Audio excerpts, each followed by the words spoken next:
जय जिनेंद्र। अगर आपको ऐसी जैन ज्ञानवर्धक कहानियां सुनना पसंद है तो हमारे जैन संसार चैनल को जरूर सब्सक्राइब करें।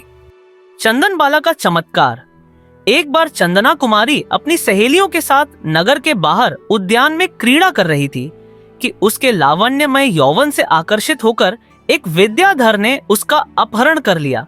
परंतु बाद में अपनी पत्नी के भय से उसने चंदना को कौशाम्बी के वन में छोड़ दिया। कहाँ वैशाली और कहाँ कौशाम्बी का जंगल, वन के भीड़ सरदार ने उसे पकड़ लिया और एक वेश्या को सौंप दिया। एक के बाद एक होने वाली इन घटनाओं से चंदना व्याकुल हो गई कि अरे यह क्या हो रहा है। ऐसी अद्भुत सुंदरी को देखकर वेश्या विचारने लगी कि कौशाम्बी के नागरिकों ने ऐसी रूपवती स्त्री कभी देखी नहीं है। इसे रूप के बाजार में बेचकर मैं अच्छा धन कमाऊंगी। ऐसा सोचकर वह सती चंदनबाला को वेश्याओं के बाजार में बेचने ले गई। अरे रे, इस संसार में पुण्य पाप की कैसी विचित्रता है कि एक सती नारी वेश्या के हाथों बिक रही है। अहो, देखो तो पुण्य पाप के उदय की विचित्रता। जहाँ की महारानी मृगावती स्वयं चंदनबाला की बहन है, उस कौशाम्बी के वेश्या बाजार में महावीर की मौसी चंदनबाला आज एक दासी के रूप में बिक रही है। पर ज्ञानी तो ऐसे पुण्य पाप के उदय में भी अपनी आत्मा को उनसे भिन्न रखकर सदा ज्ञान चेतना का ही अनुभव किया करते हैं। प्रभु वीर कुमार के सान्निध्य में चंदनबाला ने अपने ज्ञान स्वभाव का अनुभव किया था। उसके प्रताप से वे इस विपरीतता के समय में भी अपने को आत्मा ज्ञाता अनुभव करते हुए एवं पंच नमस्कार मंत्र का स्मरण करते हुए इस उदय के खेल को देखते हुए समता भाव धारण किए हुए थी। वेश्या आतुरता पूर्वक प्रतीक्षा कर रही है कि कोई बड़ा ग्राहक आए तो उसे बेचकर धन कमा लूं। इतने में एक बड़े सज्जन सेठ वहां से निकले। बाजार में खड़ी हुई चंदना का रूप देखकर वे आश्चर्यचकित हो गए। अरे राजकुमारी समान ये कन्या यहाँ कैसे आई होगी जो दासी के रूप में बेची जा रही है। संकटग्रस्त होने पर भी आत्म तेज संपन्न उसकी मुखमुद्रा से सेठ को ऐसा लगा कि यह अवश्य कोई संस्कारी कुलवान कन्या है। इसके मुख पर किंचित विषय लालसा नहीं है, फिर भी बीच बाजार में वेश्या के रूप में बिक रही है। अवश्य ही इसमें कोई रहस्य होना चाहिए।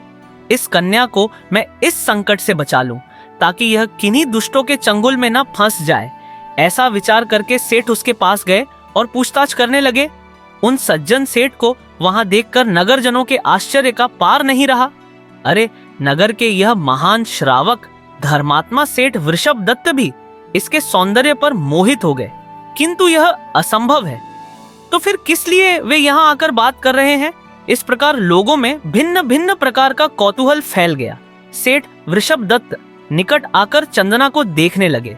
वह धीमे धीमे कुछ बोल रही थी। उसके मुंह से निकलते हुए शब्द सुनकर सेठ एकदम चौंक पड़े।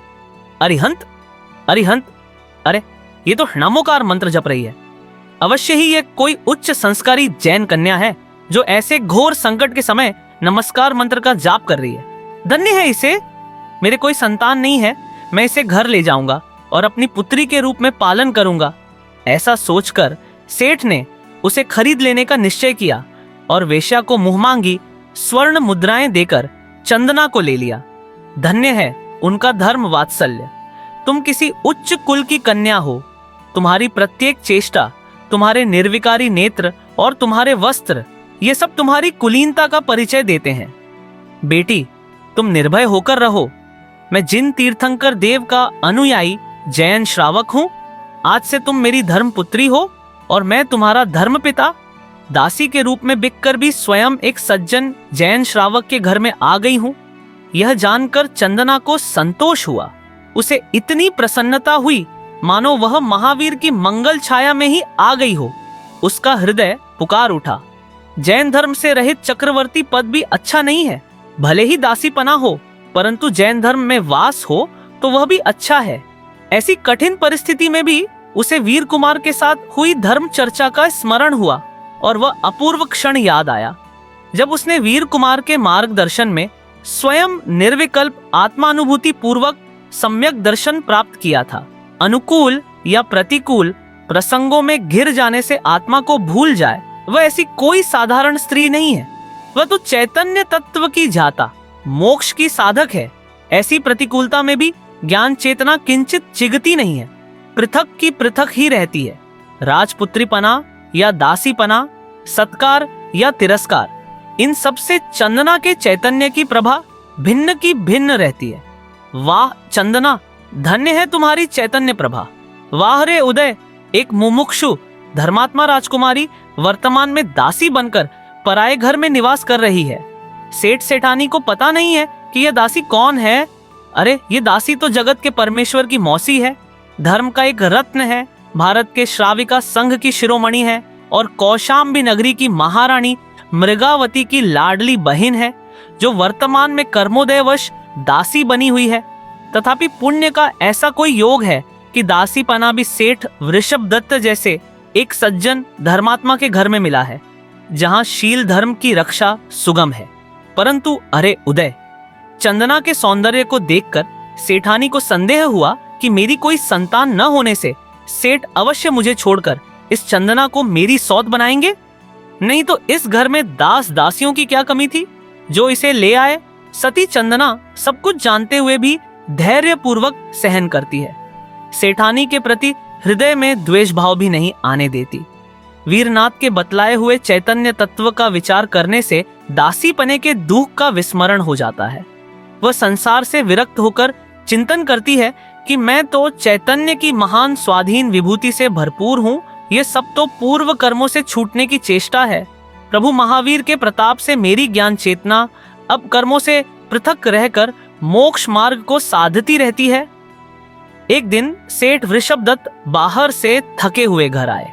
सेठानी कहीं बाहर गई थी, कोई नौकर चाकर भी घर में नहीं थे, इसलिए सदा की भांति चंदना पानी ले आई और पिता तुल्य सेठ जी के पांव धोने लगी।